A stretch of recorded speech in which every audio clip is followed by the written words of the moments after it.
ED enquiry Bakka Judson గారు మాజీ MP Ranjith Reddy గారి మీద, అలాగే సుదర్శన్ రెడ్డి, జితేందర్ రెడ్డి గారి వియంకుడైనటువంటి సుదర్శన్ రెడ్డి గారి మీద వెస్ట్రన్ కన్స్ట్రక్షన్స్లో జరిగినటువంటి లావాదేవీలు, టీఎస్ఐఎస్కి సంబంధించినటువంటి ల్యాండ్స్ అప్పనంగా నొక్కేయడంతో డాక్యుమెంట్స్ అన్నీ కూడా తీసుకొని ఓకే టీవీలో వచ్చినటువంటి ఎక్స్క్లూజివ్ కంటెంట్ మనం స్టోరీ చేసినాక బక్కా జడ్సన్ గారి ఆధ్వర్యంలో ఆ ప్రూఫ్స్ అన్నీ కూడా తీసుకొని బక్కా జడ్సన్ గారు ఈడీ ఎంక్వైరీ వేశారు.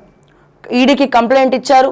ఎక్కడ మళ్ళా పీడిఎఫ్స్ ఇస్తే వాళ్ళు సరిగ్గా చూడరేమో, వాళ్ళకి ఇబ్బంది కావద్దు అని చెప్పి ప్రింట్స్ తీసుకొని మరి 2800 డాక్యుమెంట్స్ అండి. పెద్ద బండిల్, మీరు ఆ వీడియోలో చూసే ఉంటారు. 2800 డాక్యుమెంట్స్. సో పట్టుకొని ఆ పేపర్స్ని పట్టుకొని ఈడీకి కంప్లైంట్ ఇవ్వడం జరిగింది. అండ్ అలాగే ఈడీ లెటర్ అంటే ఆమోద ముద్ర కూడా కంప్లైంట్ లెటర్ తీసుకొని స్టాంప్ వేసి ఇవ్వడం జరిగింది. కానీ నేను అడుగుతున్నాను, రంజిత్ రెడ్డి మీద ఇంత పెద్ద సబ్జెక్ట్ ఉన్నప్పుడు, 32,000 కోట్ల స్కామ్ జరిగినప్పుడు, టీఎస్ఐఎస్ ల్యాండ్స్కి సంబంధించినటువంటి కబ్జా జరిగినప్పుడు హైడ్రా రంగనాథ్ గారి గొంతెందుకు మూగబోయింది? బీజేపీ నాయకుల గొంతెందుకు మూగబోయింది? ప్రెస్ మీట్ పెట్టినటువంటి రఘునందన్ రావు గారు మళ్ళీ ఈ సబ్జెక్ట్ మీద ఎందుకు మాట్లాడట్లేదు? కొండా విశ్వేశ్వరరెడ్డి, మరి ఆయన నియోజకవర్గం ఇప్పుడు ప్రస్తుత ఎంపీ కదా, బీజేపీ ఎంపీ అయినటువంటి కొండా విశ్వేశ్వరరెడ్డి గారు, చేవెళ్ళ ఎంపీ అయినటువంటి కొండా విశ్వేశ్వరరెడ్డి గారు ఎందుకు గమ్మునున్నారు? మరి ఆయన ఎన్నికల సమయంలో ఈయన మీద ఎన్నో ప్రగల్భాలు పలికిండు కదా, రంజిత్ రెడ్డి అట్లా ఇట్లా డామ్ డీమ్ డుషుక్ అని. మరి ఇప్పుడు కొండా విశ్వేశ్వరరెడ్డి గారు కూడా అమ్ముడు పోయినరా? 100 కోట్లు తీసుకొని సైడ్ అయిపోయినరా?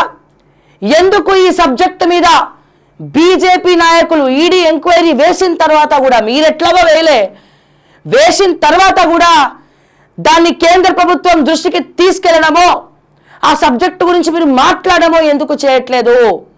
ఎవరికి అమ్ముడు అయినని చెప్పి అడుగుతున్నాము. ఇప్పుడు ఆ నియోజకవర్గం ఎవరిది? ఎంపీ ఎవరండి? కొండా విశ్వేశ్వరరెడ్డి గారు. మరి కొండా విశ్వేశ్వరరెడ్డి గారు ఈ విషయం తెలిసి కొండ మీద ఎక్కి కూర్చున్నారా? కిందికి దిగరా? ఈడీ ఎంక్వైరీ చేసినట్టు వేసినట్టు మరి కొండా విశ్వేశ్వరరెడ్డి గారికి ఏమైనా తెలుసా లేదా? అంత పెద్ద ల్యాండ్స్, రైతుల రెక్కల కష్టము, వాళ్ళ తాత ముత్తాతల నుంచి వచ్చినటువంటి ఆస్తిని వాళ్ళ బిడ్డల కోసం కూడబెట్టి ఇండస్ట్రీస్ వస్తాయని చెప్పి ఒక ఉద్దేశంతో త్యాగం చేస్తూ టీఎస్ఐఎస్కి హాట్ కేక్ లాంటి ల్యాండ్స్ రాసిస్తే అప్పనంగా కొట్టేసినందుకు కొంచెం కూడా బుద్ధి అనిపిస్తలేదా? మరి ప్రతిపక్షాల గొంతు మూగబోయిందా?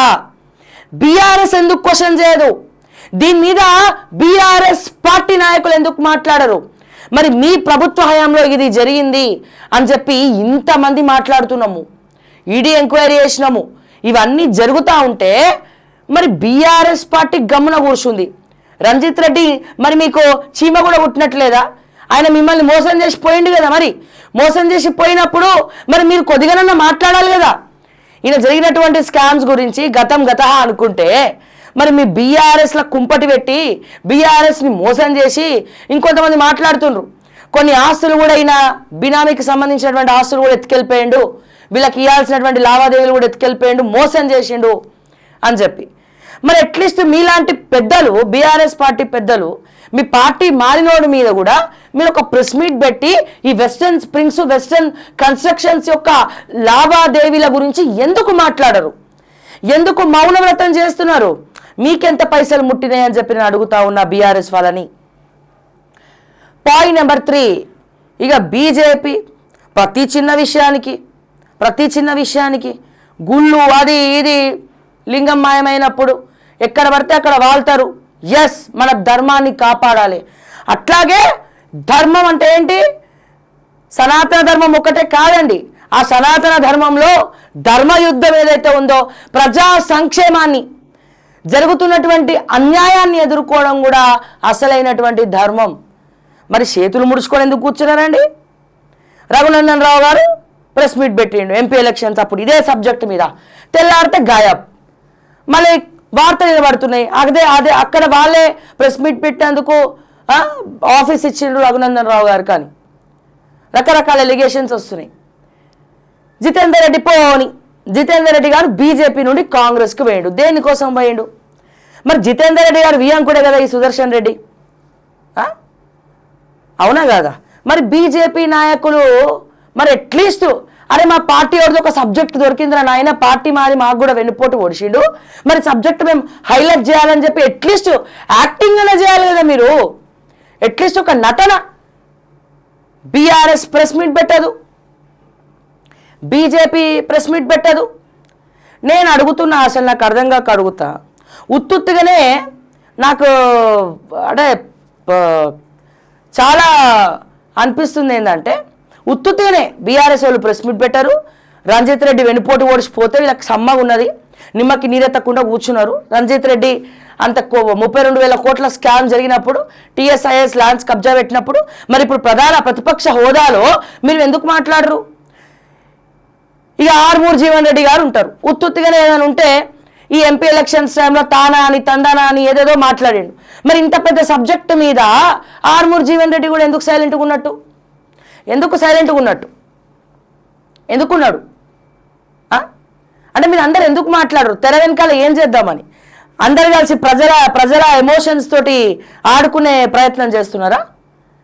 ఆడుకునే ప్రయత్నం చేస్తున్నారా అని చెప్పి నేను అడుగుతున్నా.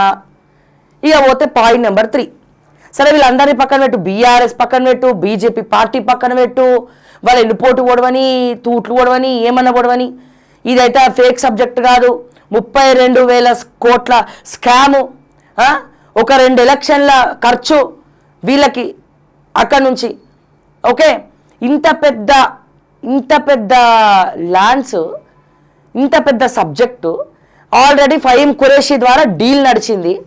ఫహీం ఖురేషీ ఆయన తీసుకొని ఎవరికి ఇప్పియాలో వాళ్ళకి ఇప్పించినాడు. రంజిత్ రెడ్డి పార్టీ మారిండు, రేవంత్ రెడ్డి గారు కూడా సైలెంట్గా ఉన్నాడు. అంటే దాని అర్థమైంది, ఇన్కన్వెన్షన్ తీసుకొని బుల్డోజ్ అని పంపించినటువంటి తోడినటువంటి రేవంత్ రెడ్డి గారు మరి రంజిత్ రెడ్డి ఆస్తులు ఎందుకు కాపాడుతున్నావు? వెస్టర్న్ స్ప్రింగ్స్ని ఎందుకు కాపాడుతున్నావు? ఏం సంబంధం? ముఖ్యమంత్రిగా మీరు ఉన్నప్పుడు. ఇది కూడా పక్కన పెడదాం. బీఆర్ఎస్ క్వశ్చన్ చేయదు, బీజేపీ అడగదు. పోని ఆ నియోజకవర్గాలకు సంబంధించినటువంటి చేవెళ్ళ ఎంపీ కొండా విశ్వేశ్వరరెడ్డి గారన్న మాట్లాడాలి కదా. మరి మీరెట్లాగో ఈడీ ఎంక్వైరీ అయ్యారు, మీరెట్లాగో కంప్లైంట్ ఇయ్యరు, ఎవరో ఒకరు కంప్లైంట్ ఇచ్చినారు, ఎవరో ఒకరు దానికోసం ఫైట్ చేస్తున్నారు. మరి ఫైట్ చేసిన వాళ్ళకన్నా మద్దతుగా ఉండాలి కదా, కేంద్ర ప్రభుత్వం దృష్టికి తీసుకుపోవాలి కదా. మీరు ఎందుకు సైలెంట్గా ఉన్నారు? అంటే ఇక్కడ సిండికేట్ నడుస్తుంది, మీరందరూ కూడా అమ్ముడు అయినారు. ఏ పార్టీని నమ్మాలి మరి? మీరందరూ ఇట్లా అమ్ముడు పోయి ఎవరు కూడా ప్రెస్ మీట్లు పెట్టకుండా ఒక ఇంత పెద్ద ఇంపార్టెంట్ సబ్జెక్ట్ని దాచిపెట్టి ఏళ్ల తరబడి, ఇంత పెద్ద ఇంపార్టెంట్ సబ్జెక్ట్ని దాచిపెట్టి ఏళ్ల తరబడి ఇష్టం వచ్చినట్టు వ్యవహరిస్తున్నారే. మీకు కొద్దిగా కూడా ఏం అనిపించట్లేదా? కొద్దిగా ఈ పదవులు వచ్చినందుకు ప్రజల కోసం అట్లీస్ట్ ఒక 10% అన్న పనిచేయండి, ఒక 10% అన్న పబ్లిక్లో తిరగండి సార్. కొండా విశ్వేశ్వరరెడ్డి గారు, ఏం సార్ మీకు కూడా ముట్టిన ఆమ్యామ్యాలు 100 కోట్లు తీసుకున్నారా, 200 కోట్లు తీసుకున్నారా, 300 కోట్లు తీసుకున్నారా, ఎంత తీసుకున్నారు? మీరు ఎందుకు మాట్లాడరు సబ్జెక్ట్ మీద? ఎందుకు మాట్లాడరు? మీరు చేయాల్సిన పని వేరే ఎవరో చేస్తున్నారు, మేము మాస్ వంటోళ్ళని చేస్తున్నాం. మాస్ వంటోళ్ళం మీరు చేయాల్సిన పని నేను బక్కా జర్సన్ గారు చేస్తున్నాం. మరి మీరెందుకు సైలెంట్గా ఉన్నారు? మీకు అన్ని రకాల ఎంపీ అంటే మామూలు విషయం కాదండి. ఎంపీ అంటే మామూలు విషయం కాదు. ఎలక్షన్లో తిరిగినరు, కష్టపడి గెలిచినారు, బీజేపీ వేవుతోటి గెలిచినారు. మరి రంగా ఆ జిల్లాకి మీ తాతగారి పేరు ఉంది, అట్లీస్ట్ మరి మీరు మీ నాన్నగారి పేరు ఉంది, అట్లీస్ట్ ఆ పేరు కోసమైనా పని చేయాలి కదా. ఆ పేరు కోసమైనా పని చేయాలి కదా, ఎందుకు చేయరు? ఎందుకు చేయాలనుకోవట్లేదు? మీకేమైనా పైసలకి కొదవా? మస్తు పైసలు ఉన్నాయి. వాళ్ళకి అమ్ముడు పోవాల్సినటువంటి అవసరం ఏంటి? అమ్ముడు పోయినరా అని చెప్పి నేను అడుగుతున్నా. మీరు మాట్లాడకపోతే, ఎంపీ మాట్లాడకపోతే మరి డెఫినెట్గా ఇట్లాంటి డౌట్లే వస్తాయి. అమ్ముడు పోయినరా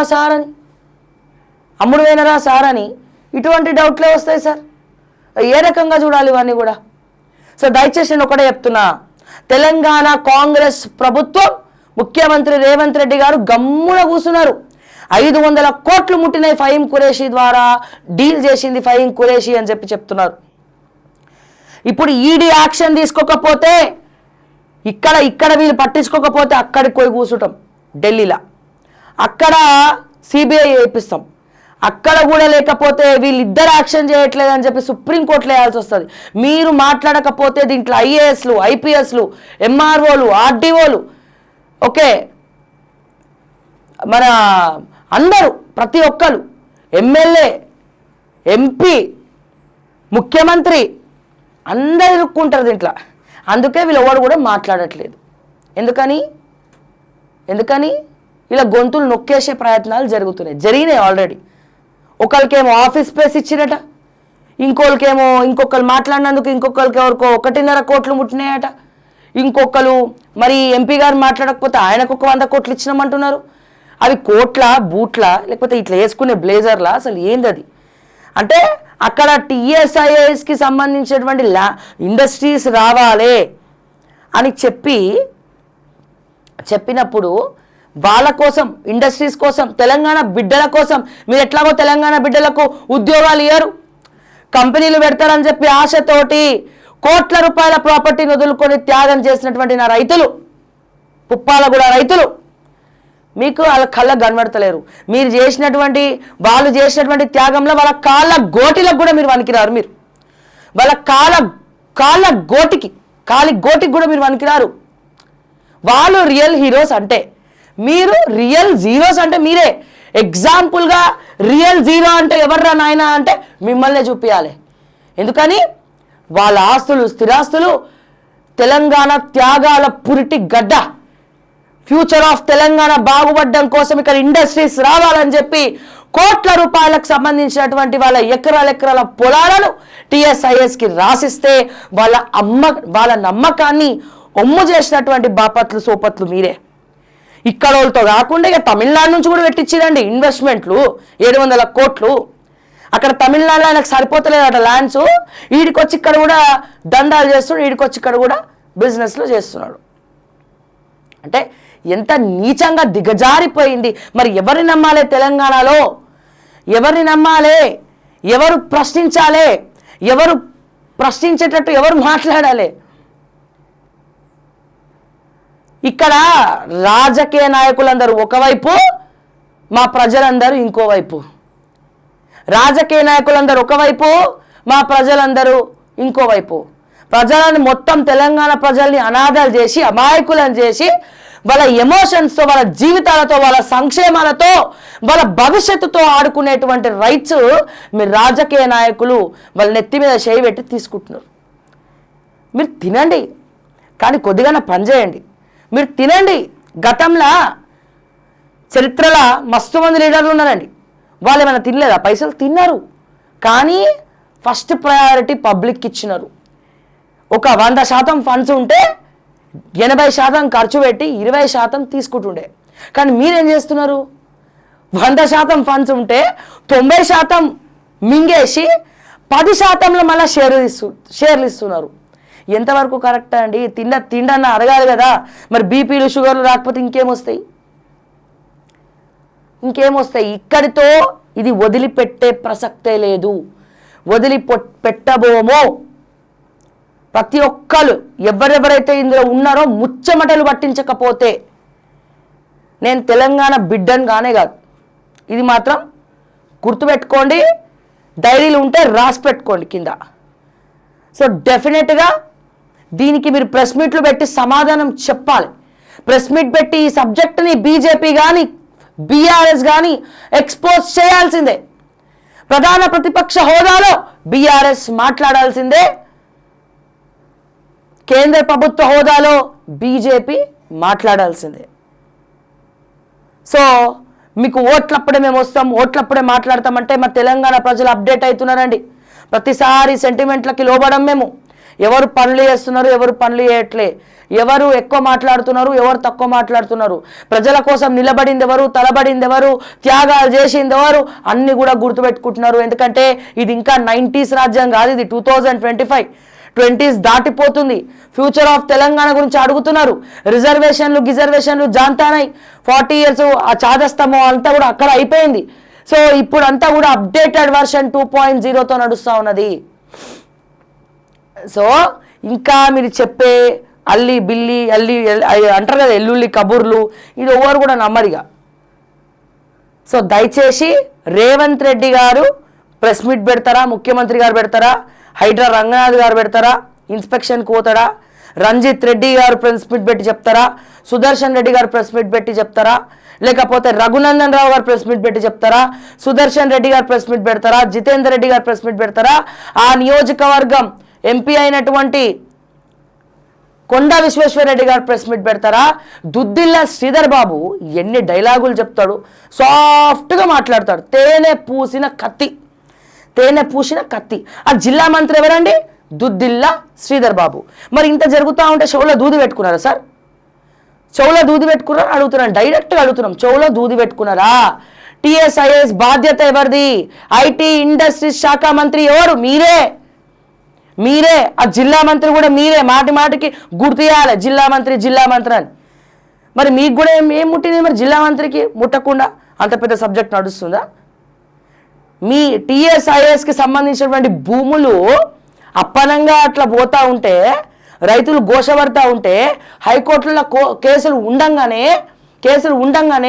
రెరాలో కేసులు ఉండంగానే ఎట్లా మీ భూములు మీరు తీసుకోకుండా టీఎస్ఐఎస్కి రాకుండా ఎట్లా వదిలేసినారు దుద్దిల్ల శ్రీధర్ బాబు గారు?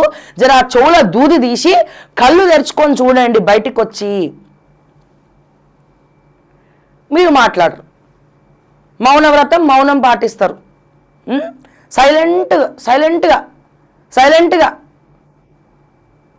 ఇక కొద్ది గొప్ప ఈ ప్రభుత్వంలో మీరే పనిచేస్తున్నారు అనుకుంటే, మరి ఈ విషయంలో మీరు కూడా ఏం పట్టించుకోవట్లేదే. టీఎస్ఐఎస్ అంటే మీ శాఖ కిందకే వస్తుంది కదా, మరి ఎందుకు మాట్లాడరు?